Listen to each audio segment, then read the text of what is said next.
to Accelerate Your Wealth, a podcast by Rebecca Robertson, founder and director of Evolution Financial Planning. We hope you enjoy the show, and please feel free to leave us a review. It really does help.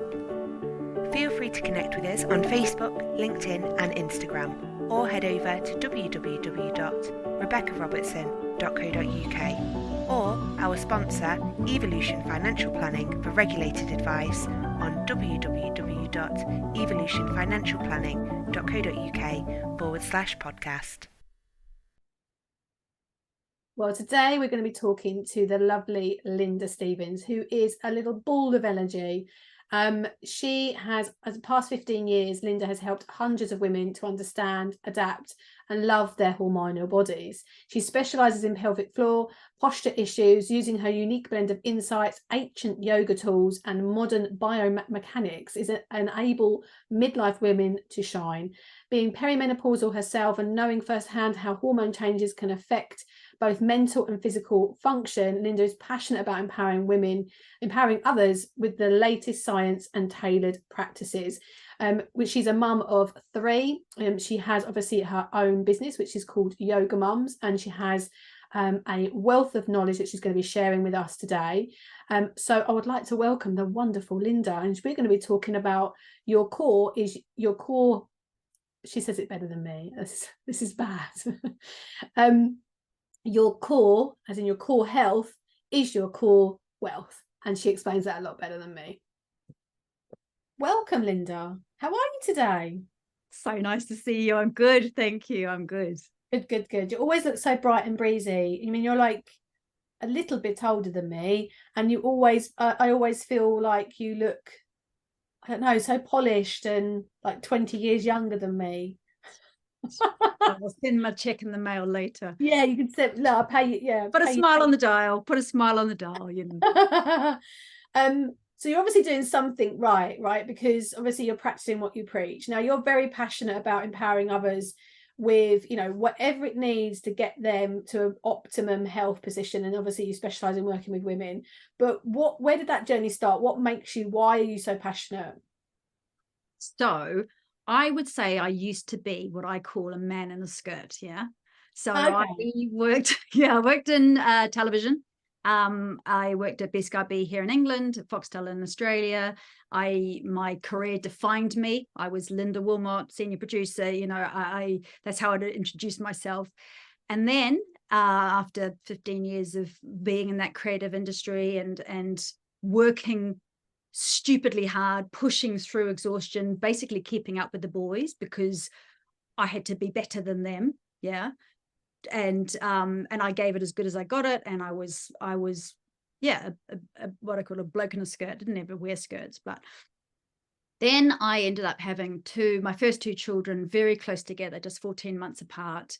Both the first one a cesarean birth 6 weeks early when I was running around Edit Suites doing the digital launch in Australia, and Sophie came. And that was really traumatic. I was put in the ICU for the first 12 hours of her life.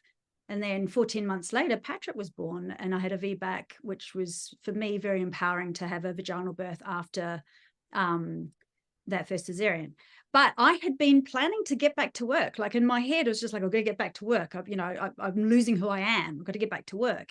And then the universe was like, well, actually, no, you're going to have another baby. So I was then in a situation where I had 2 premature babies. My son was incredibly ill. I was in hospital a lot with him when he was little. And I was in a very dark space. And I was going through a grieving process, kind of having lost who I thought I was. Does that make sense to you? I got made redundant when I was 14 weeks pregnant. I was unemployed. I had my job title as a regional sales manager. And I worked really hard to get there after, you know, very little qualifications at school, etc. And then I couldn't get a job when I was pregnant because I looked massive. No one would employ you. The recession was announced, so there were no jobs in financial services anyway. And then I was trying to get a job as a, you know, overqualified outside of financial services. I completely lost all of my identity, and I worked so hard for that label, that sense of identity, and I used to use the language like just a mum, and now I know that is actually the most important job out of all my jobs. in the hardest. And the hardest, yeah, and the least paid. Yeah. I remember trying to say this to my dad. I'm like, do you know, I used to work till 2, 3 in the morning regularly to get stuff on air, you know, regularly. And I used to think, crikey, having a baby must be super. What I'll do is I'll come into an edit suite and I'll breastfeed and she'll sleep in the corner and then I'll carry on and that'll be me. And I can maybe even take her on location and yeah, that'll be good. Oh my God. My babies didn't follow that script at all. No. So so I got to a point where I was in a very dark place. At that moment, I was gifted an epiphany. I won't go into the whole story of why, but basically I literally heard a voice saying, this is your rope out of here, when I heard about this yoga teacher training. And because of my experiences with birth, I did a year post-grad training to become a yoga teacher. I'd already been teaching, I was practicing for 10 years prior to that. So it wasn't a new thing to me. And I went straight into specializing in women's health. So I did further training in pre and postnatal, started Yoga Mums, really enjoying that. And then ended up having my third baby at 40, ended up birthing after 4 months on bed rest and birthing with a broken pelvis. Couldn't walk. Deep diving into pelvic floor rehab. Yes, yeah. So that, and I, one of those things that when they say the strength of a woman, if I could live through that and keep conscious during that, I can do anything. That's the strength. The baby broke your pelvis? No, my pubic bone had completely split beforehand. So I stupidly birthed with that condition, not recommended at all. No. But the rehab after that, learning to rehabilitate whilst without surgery, basis of everything that I teach now.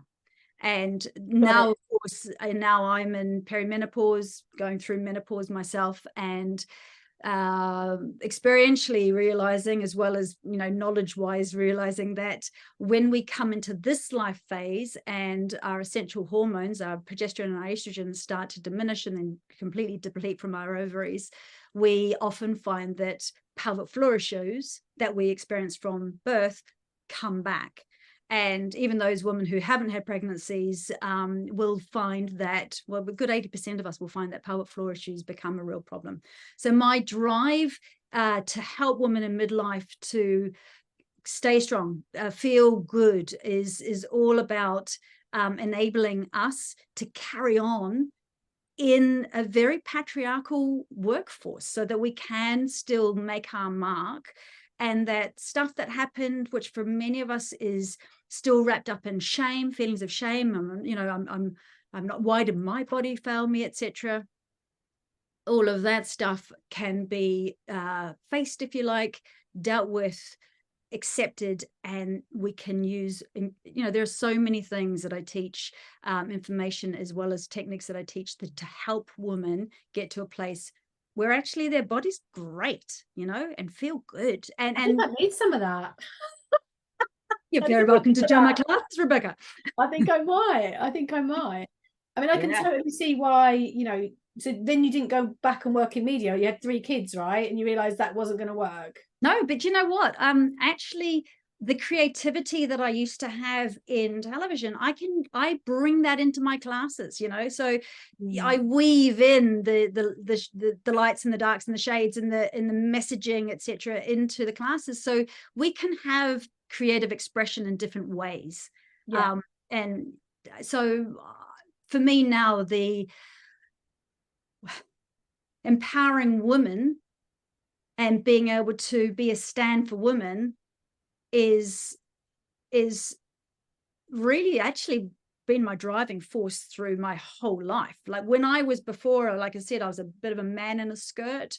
I was suppressing that side of me that was very feminine because I didn't feel like I could be feminine and be successful.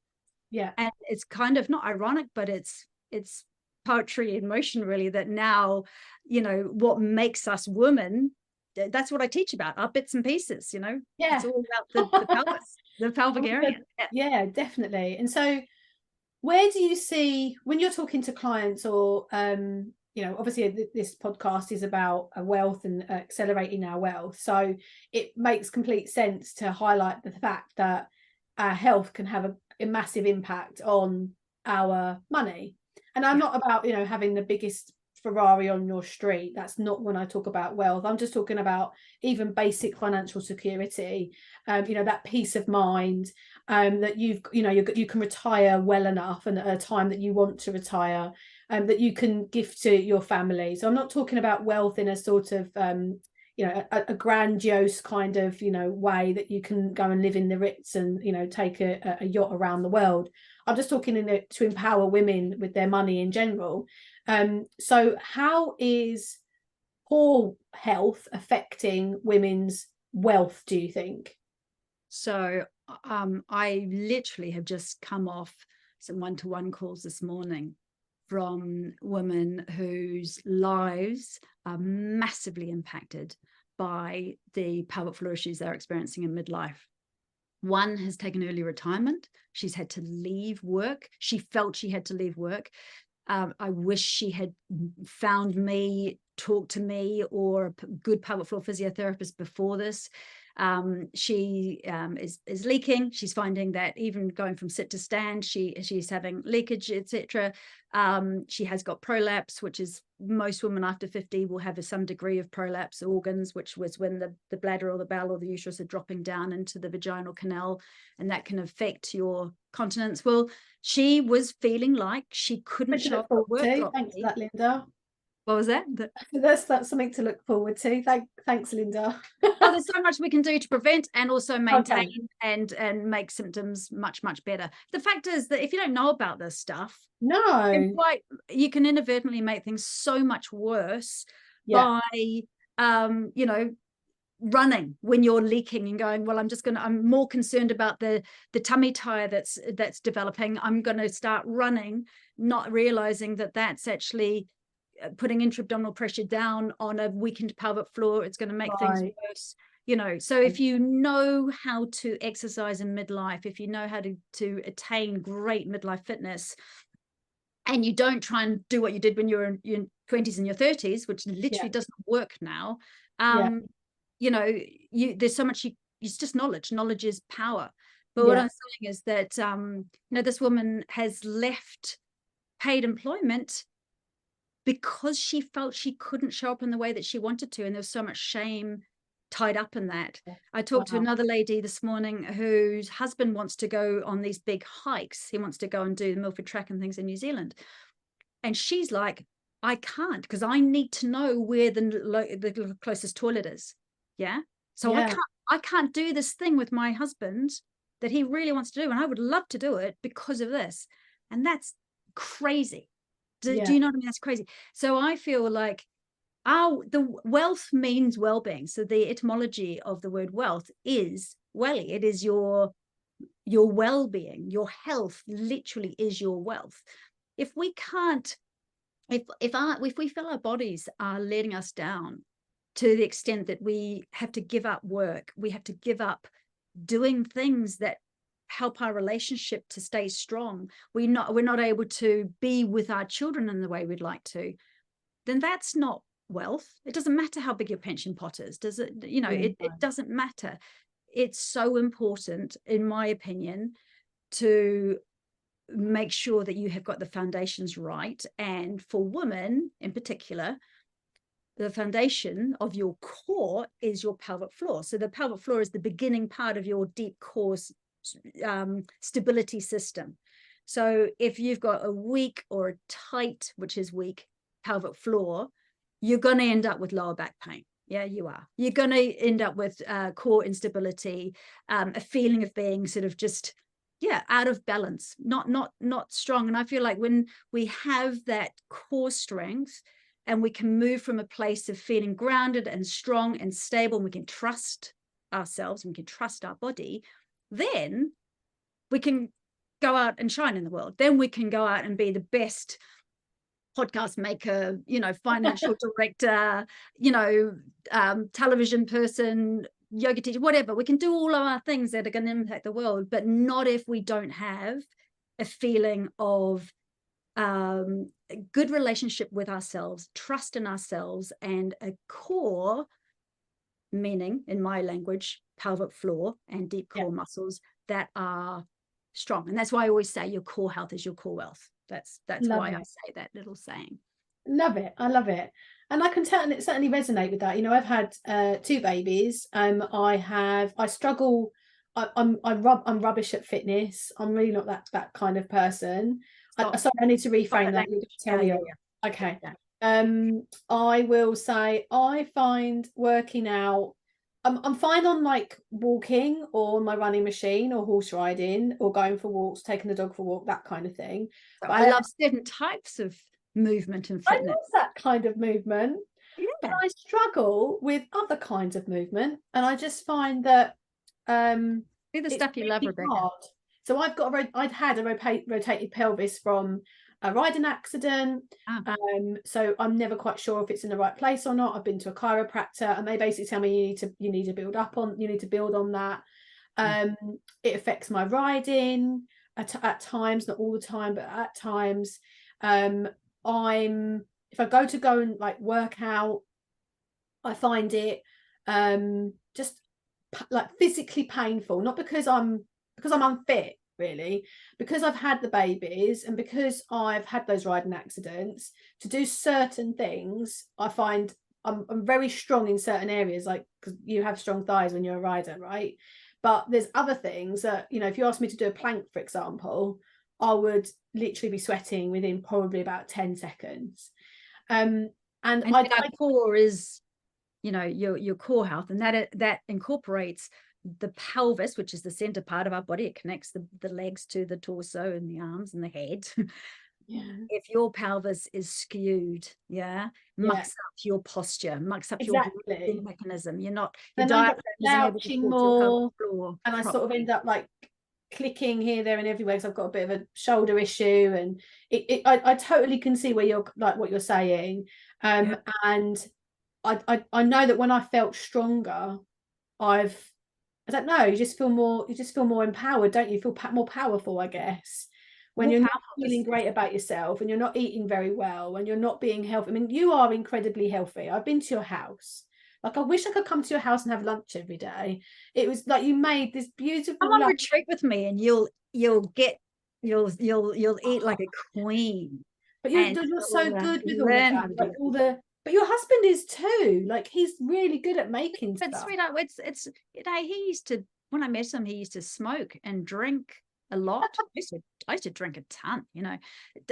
As we know better, we do better, you know, as we learn better, as we get to know our bodies better, as we start to get tuned into the body, we can feel when things are just off. We can feel when things don't resonate with the cells of our body, you know. So it's a journey. It's not like one day you're here and the next day you're there. No. And so I offer to women that through perimenopause, it's an extraordinary transition time when we're literally setting ourselves up for the rest of our lives. And I was really noticing how many people's languaging is extraordinarily negative, you know, as far as I can't do this, or I hate this, and even just starting with that recognition of how we talk to ourselves and making a decision that day by day, chip by chip, we're going to start changing it to being, you know, we call this a sankalpa in yoga. Your intention is, you know, breath by breath, I feel more energized, or, you know, circle by circle, my pelvis is loosening. You know, day by day, I'm getting better posture, and not going, but I hate running. I don't care if you hate running, don't run, you know. I love hiking. Why do I love hiking? I love hiking because I'm in nature and I feel vibrant and I can feel my body, you know, getting stronger as I go up a hill or whatever. You know, you focus on the things that I love. Riding. Well, riding's fantastic. You know, as long as you're standing well, you're sitting well, your pelvis is sitting well. That's fabulous movement. Pelvic floor, good vascular flow. Brilliant. Maybe do some stretches afterwards, which will help release any tension that's accumulated from sitting in a position for a while. All doable. But then it's like, yay, I'm gifting myself this thing, which is not only enlivening me because I love horses, but it's also doing me a lot of good. And guess what?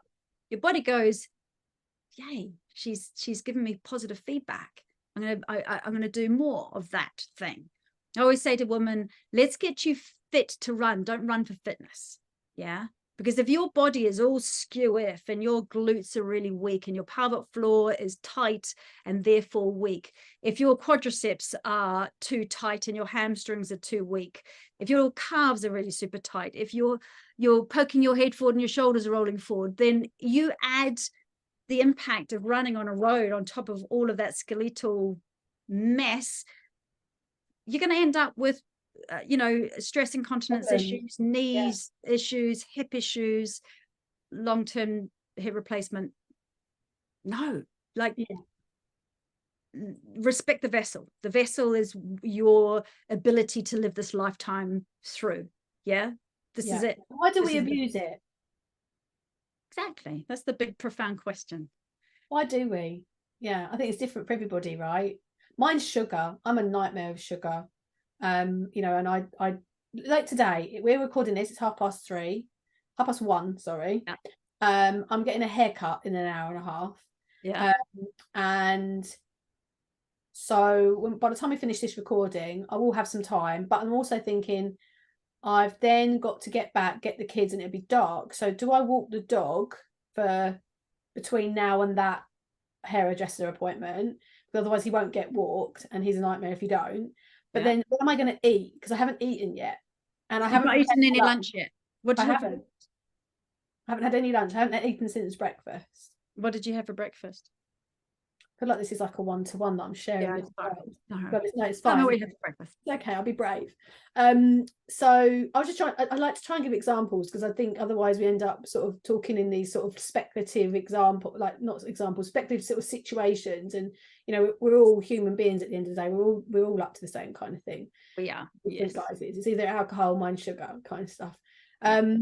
So I had like non-sugary, just plain granola stuff. There's no sugar, no extras in it, with blueberries, raspberries, seeds, different kinds of seeds. Sometimes I have nuts in there, and a yogurt. Okay, so I would say get yourself eggs and some vegetables, etc., but primarily protein. Give yourself a big burst of protein first thing, plus good fats. So we need omega-3 good fats in order to produce hormones from our adrenals once our ovaries start to shut up shop. So cholesterol, good cholesterol, is the precursor to pregnenolone, which is the precursor to progesterone and estrogen. If you're depriving your body of essential good fats, you're not going to produce those hormones. You're going to feel exhausted. You're going to have insulin spikes, and you're going to be needing to eat carbs, chocolate, sweets later on in the day. So give yourself good, 25 to 30 grams of protein for breakfast. Nice. And again, for lunch, a good, like a piece of salmon. Or, avocado. No, I'm not pescatarian. No. You're vegetarian. Okay, so that's more challenging, and I would say talk to a clinical nutritionist to make sure you're getting in the amounts of protein that we need in midlife. Can I just take a protein shake? Pea protein that you can get in protein shakes is okay. It's nothing compared to the amino acids and the protein and all the vitamins and minerals that you get from animal protein. It really isn't. So you need to be, if you're vegetarian or vegan, it is a ton harder to get the nutrients in to stop you craving then the carbs, which is essentially what you get from the sugars, because you're so exhausted. So I to be honest, if somebody was thinking about becoming a vegetarian in midlife, I'd say not now. It's too, we need protein, and we really need protein to build muscle fibers, especially now. However, if you are already, and it's something about 9 years, so I would say talk to, I've done lots of interviews with some brilliant clinical nutritionists, so there's information on those those interviews Yeah. or talk to somebody, because you're not going to help. You're not going to kick that sugar habit, which is important, if you don't get enough protein into your diet. Got it. I get your message. Okay. Thank you, Mummy Linda. Bossy. So I'm not a very good coach, because I'm quite sort of like. No, I like that. I think we need that though, right? Because we make excuses, we find distractions, and sometimes, I mean, not when it's too late. I hope it's not too late, but for some women, I imagine it's a bit, a lot of damage is already done by drinking. I honestly believe there's nothing we can't, I say undo, because obviously if you had severe damage in birth, or you've had childhood traumas, whatever, you can't just scrub the past, but you can mitigate the influence of the past on your body and your brain and your mind now. And as Brené Brown said, this is midlife, is when the universe comes and taps you on the shoulder and says, I'm not mucking around anymore, this is it. Yeah. And if you know that you have got, your body is craving sugar, it's because your insulin is spiking all over the place. Well, guess what? You're going to start getting a big band of unhelpful fat around your tummy. This is not healthy at all. And you need to do something about it. And you can do something about it. It means changing your diet, learning how to eat properly, changing the way you exercise. In midlife, you do not want to be doing big chunks of cardio, etc., etc. It just means your adrenals are going to be pumping out more cortisol, more adrenaline, and not the progesterone and estrogen that they could be producing. So learning how to change your fitness, learning how to eat well, prioritizing sleep, learning how to go into deep states of relaxation, all of this it's core health. It's essential health. And like I said, that's your wealth. 100%. So if you have someone's listening to this and they're like, okay, well, where do I start? I'm feeling motivated here. I want to either make sure that I'm healthier because I've had some situations with bad births, and I want to improve my pelvic floor, or I've got problems with my knees, or I feel like I'm overweight, or I think I'm perimenopausal, but the doctor keeps telling me I'm fine. Or you're maybe of a later age where you are menopausal. Maybe you're struggling, with energy, or thinking about reducing your hours. You're, whatever the situation is, and it might be that you just want to get healthier and just feel better. And it might mean that might make you go for that job promotion. It might make you ask more questions at work about why you haven't had a pay rise in 3 years, or it might allow you to go and start that business because you're feeling better about yourself. Whatever it is, wherever someone's starting, what sort of top 3 tips would you give them to where to start? Because it can feel so overwhelming. The reason I started the womenswellbeing.me platform was because, despite all of the knowledge I have built up over these last 15 years or so, when I was at that peak perimenopausal time, so this is in 2019, and at that stage, doctors didn't know much about perimenopause as opposed to the moment of menopause itself. And I had a fair bit of knowledge theoretically, but at that stage, not experientially, And I was hitting an extremely stressful point of my life. I was trying to push through and take on more work in order to alleviate financial pressures at home. And I ended up having a full-blown breakdown, And coming out of that and doing all the work because I knew how to, and I had the contacts with what I do to do all the work. On the back of that, I set up womenswellbeing.me because I recognized that at that time, there wasn't a one-stop shop where you could get appropriate woman-centric, midlife woman-centric GP advice from a GP who is trained in specific perimenopausal health, or clinical nutrition advice from somebody who absolutely knew what happens with the hormones and how that affects our metabolism, classes that and midlife fitness is what I call it, yoga, exercise therapy, biomechanics, all of the stuff which helps to get us in alignment, releasing tension patterns that are really destructive, learning how to properly activate and release the pelvic floor muscles, strengthen deep core, get our balance back, strengthen bones, all of those things that are so important. Everyone's going, do your lifestyle changes, then look at HRT, learn about modern HRT, do all of that stuff. Well, I was just like, I'm having to spend a hell of a lot of money going to all these different places to get all this different information. And that's somebody with my experience. I found it really, really hard, especially when I was depleted and overwhelmed and not able to think straight. So I would say, first of all, give yourself a break. Like, it's not just you, it's all of us. Second of all, outsource. Yeah.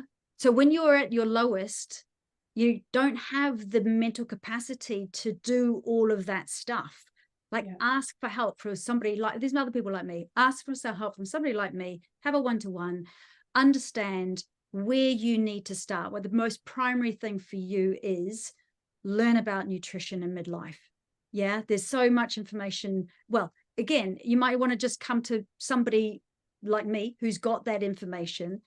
And so once you've got the knowledge, learn about what's happening with your body. Like, have somebody look at your posture, understand what's happening with your pelvic floor, so they can give you a little bit of a bespoke pathway.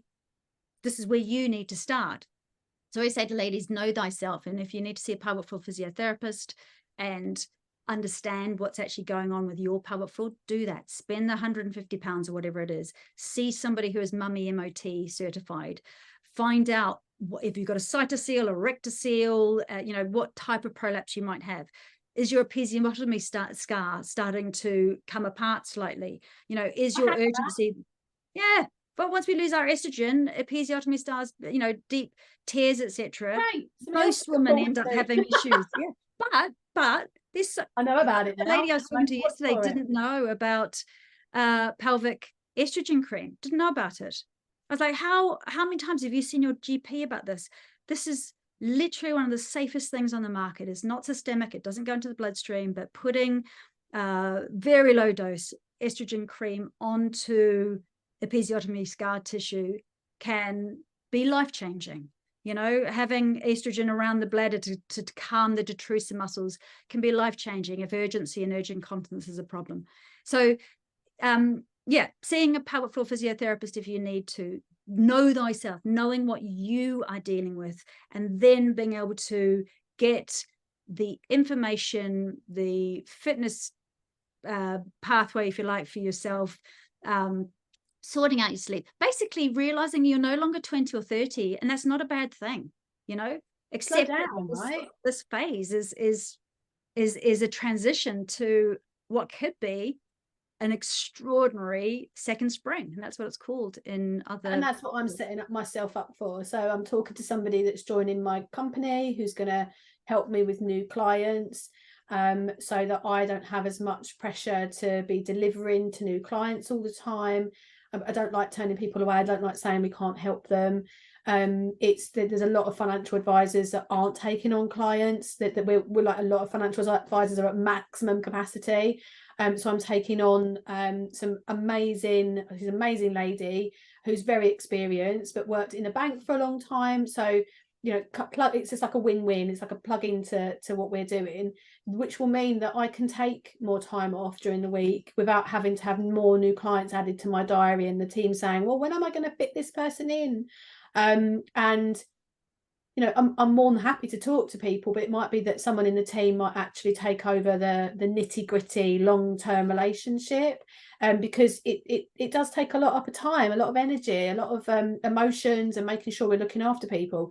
So I'm sort of setting myself up for that, so I can then give myself the time, which I'm in a real privileged position to do. Like, I have worked 13 years on my business to do it. I do recognise that I've gone through the late nights working until midnight, and then getting up at 4 o'clock in the morning because the baby won't sleep, and having to give Calpol to help the baby sleep because I just got some work to get done, or trying to beg, borrow and steal friends to help with childcare, so I can go to a networking event, you name it, I've done it.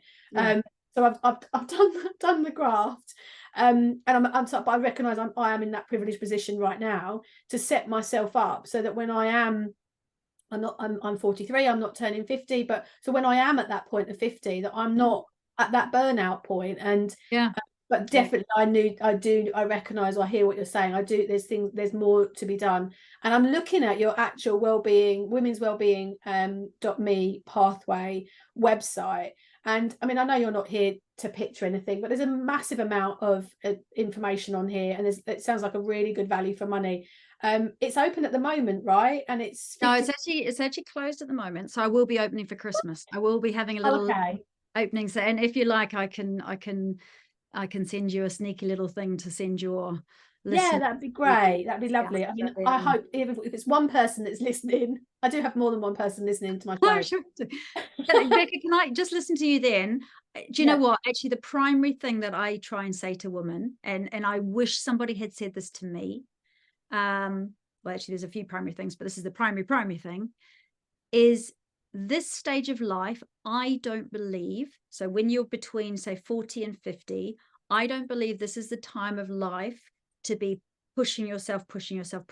I believe this is a time of life when we want to start to consolidate, try and patch up the colander. You know, we have, maybe if we visualize our energy like a colander and it's all just been pouring out. This is a stage where you do the understanding work, you know, the acceptance, the understanding, the percolating, the patching up, etc. So that, just like you described, so that when we do get into that second spring, which is essentially when our hormones, our progesterone and estrogen, are lower, yes, but not fluctuating madly, and therefore disparate against each other. They are much more evenly balanced. And so we can go into the second phase of our lives not deeply depleted and exhausted, etc. And we can have what they call the second spring. But if you push through between 40 and 50 and you don't do what you're doing, and you don't go, okay, I have to carve out time to calm my adrenals down, to spend time in the parasympathetic nervous system, to unwind destructive stress and tension patterns. So we know that stress literally equals dis-ease. This is the time that you've got to do the work to mitigate later on issues. And if you can get to the mental state where you're accepting that you're no longer 20 and 30, and that's okay. In fact, it's better than okay. You have got decades now of wise women, you know, experiential knowledge that you are going to be able to take out into the world, but not if in this decade you burn out and you keep pushing through and don't learn the lessons that I think that the universe wants us to learn. And I also know the world needs women. We need feminine energy. We need wise older women's feminine energy. Our patriarchal world is so broken.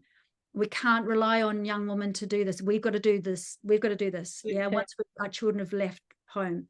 But what not do you think? But here's the question, like, as you're talking in that sort of context, is, you know, we've fought for equality. You know, we've fought to, you know, go to work and have our own bank accounts, and, you know, like, there's a lot of women that do have it all. You know, I pick up the kids from school, I drop them off.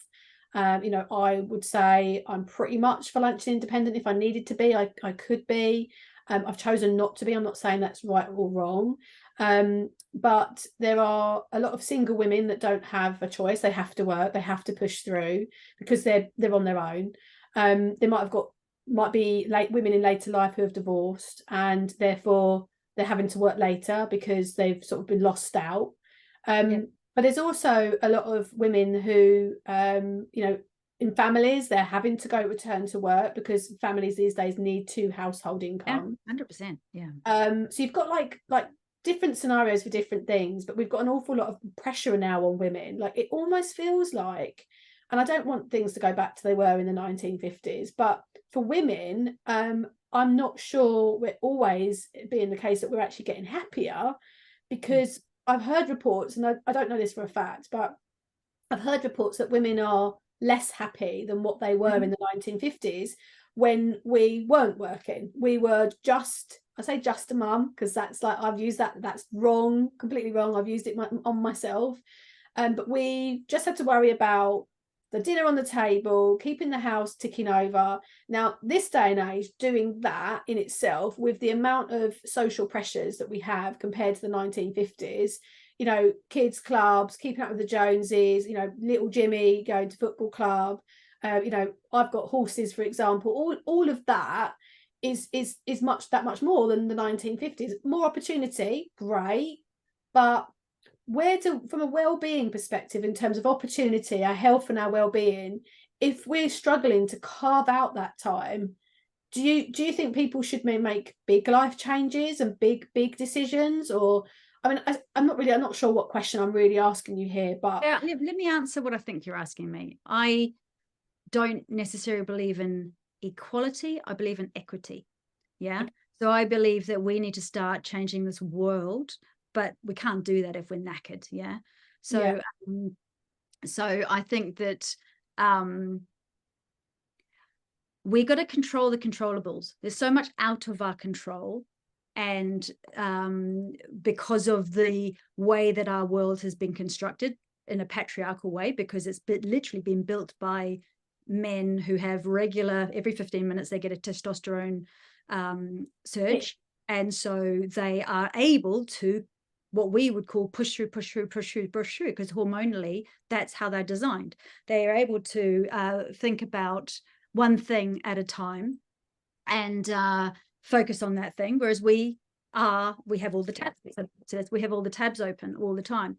And so I think that if we recognize that as women, we are not less than by any means, but looking for, this word equity, where the way we are as hormonal beings is different than the way men are as hormonal beings, and going into a phase of acceptance. Like, it might be that we literally do have to change the work that we choose to do so that we can work, say, within, if we're still cycling regularly, within our month, we can do most of that month's work within, say, the first week of when we're having our period, in the week after that. And then knowing that the week or so before our next period, we're probably not going to be able to do on it sharp, focused work. We're going to have to do more of a lot of rest and more of the creative work, etc., etc. Choosing opportunities that allow us, or choosing employers that allow us to be a little bit more flexible with how we produce, how we work. I would say learning about how your system works in perimenopause, so that in the 1 hour that you've got off in the week to do some exercise or movement for you, you're not necessarily, if you're stressed out and you are not sleeping well, you've got young children, for example, you're not going, right, in that 1 hour, I've got to lose weight, so I'm going to go to a HIIT class. That's literally pouring gasoline on the fire. Yeah. So instead, you might break it up. So every 5 minutes every morning, you get up earlier, and 5 minutes every morning you're doing, I've got the bathroombootcamp.com, which is free. And it's just key posture and pelvic floor exercises to tack onto a loo break. You might do, some exercises from that before you jump in the shower. You might do 5 or 10 minutes of slow movement and meditation to calm your adrenals down, to get yourself into a state that you make better choices with food, with just being in tune with when you're getting into that fuzzy, too exhausted stage when you can feel the adrenaline pushing. Yeah. And rather than reaching for an extra coffee, you're like, what I really, really need right now is to take a walk around the block, or take a lunch break where I'm driving to the park and just spending some time in trees for 5 minutes. So I'd say it's controlling the controllables, recognizing that we do live in a world that is not set up for our hormones, and what can we do about it so that we can achieve equity and acceptance and love for the female human form and biology, and stop pushing against it, stop pushing against the shut doors, and start going for the doors that open easily. Got it. Okay. So yeah, so then the things that I spoke about, like, you know, creating more space for myself, reducing my hours a little bit, you know, looking at ways that I can eat more healthily, looking at ways to get some more exercise, you know, but I've got to create the space for it, the headspace for it first. So that kind of thing, and focusing on the things that I really enjoy. And actually I still get my work done. It's just I'm not, you know, flat out, you know, I mean, like last week, but when I wasn't feeling very well a couple of weeks ago, I supposed to spent probably about 15 hours that week just faffing, you know, like just faffing, because I felt like I had to be at work at my desk. So because the kids are at school. So if the kids are at school, I'm working. So I'd go and sit at my desk and I would just scroll on my phone or read some emails, do all the easy stuff that's like just easy, because but I didn't want to open up a client file and actually get into it because I just didn't have the headspace. But rather than going, Rebecca, you don't have the headspace for this right now, go for a walk, go and watch some telly, go and do a meditation, go and do a yoga class, go and do something else, and then say to yourself, right, you've got a call at 1, you can go and have lunch at 12, and then after that call at 1, then go and work on that case for half an hour. And like, rather than talking to myself in that kind of context, I'm like, no, I must sit here and work. Because the mummy guilt, the work guilt, the whole like bad habits from when I was having to push through, I needed to work, work. It's an unwinding, darling. It's taken me, because crikey, I remember when Soap was first born, a premature baby. I was feeding her every 2 hours, day and night. And yet, you know, they say sleep when the baby's sleeping. Well, not that she ever actually slept, but, you know, rather than at that stage, this was 18 years ago, rather than going and doing a yoga nidra or resting, I would be like, in my brain, I was still in, you should be working and producing for 8 hours a day to be a worthwhile. Be validated. And it's seeped into, unless I'm producing, or if I'm not producing, I'm making a meal for somebody, or I was in that sort of, unless I'm producing, I am no good, you know, equating busyness with worthiness. So I would be sitting there, you know, if she did sleep, I'd be like, I've got to clean the dishes, or I know somebody who's just moved house, I need to make them a casserole. I was in that ridiculous mode. Do you know what I mean? And so it's taken me, there's a journey. I'm certainly not somebody who's perfect at all. But now I'm just like, do you know what? I'm 52 and I quite like myself now. I was out of balance. I did not like myself back then at all. I might have loved that. I didn't like myself very much. So we all need to basically love and like ourselves and be more Linda. That's what and enjoy. You just said do what you enjoy. Enjoy, the word enjoy is being in joy. So put in more stuff that you enjoy. I love this expression. It's a Eastern expression where, you know, rather than trying to take out, deprive yourself of the sugar and no more alcohol and no more coffee and got to do more HIIT classes and taking out things, instead start filling up the bucket with more joy, and you're going to find that the bucket starts to fill, and then you start pouring over because you've got so much joy. You start to being able to give to other people. But if we're constantly pulling out, our bucket's just empty. So start meeting up with girlfriends that you really enjoy their company. You come away, you feel buzzy, rather than those people that you come away going, shit, you know. And start, you know, spending more time with the horses, and, you know, making dates with your hubby, and going for walks in nature, and, you know, enjoying a glass of really good wine as opposed to a bottle of cheap. Yes, exactly. So doing things that bring you joy, more consciousness, more of that, conscious things that bring you joy. Love that. I love that. Well, I've really enjoyed our chat today, and I hope women that are listening, you've got something from this. You know, Linda's so very, very knowledgeable at what she does, and actually sometimes I talk to her and I think, oh my god, there's more that she knows. Like, there's just so much knowledge there that I didn't even know. Like, I've known Linda for quite a few years now, and every time you're like, oh my god, you blow me away every time. So I'm going to I'm going to sign up for your subscribe button on your www.womenswellbeing.me. I've Well, gone it's on. closed right now, so but I will give you a I'll little. subscribe because then I'll give you a little back entry. Yeah. If you can send me a link, I'll pop it on the show notes for everybody.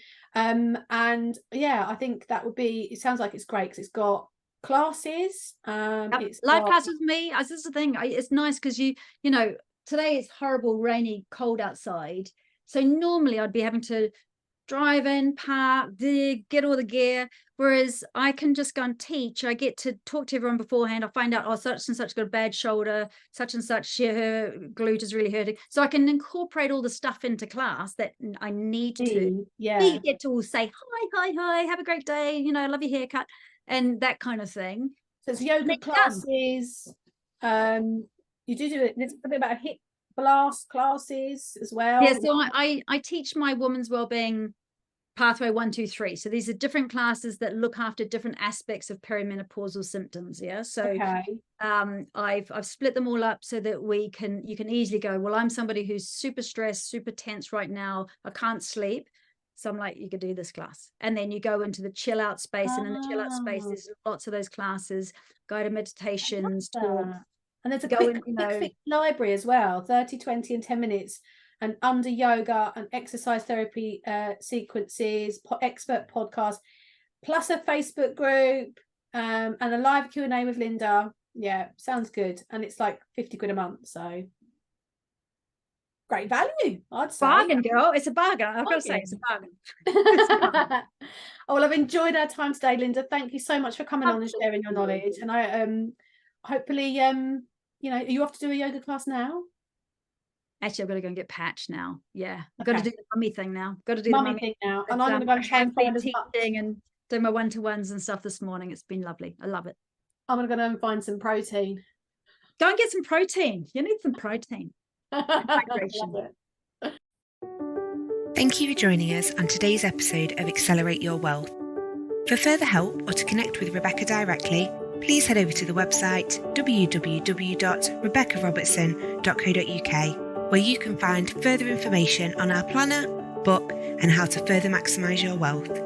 Our sponsor, Evolution Financial Planning, for regulated advice on pensions, investments, mortgages, insurances on www.evolutionfinancialplanning.co.uk/podcast.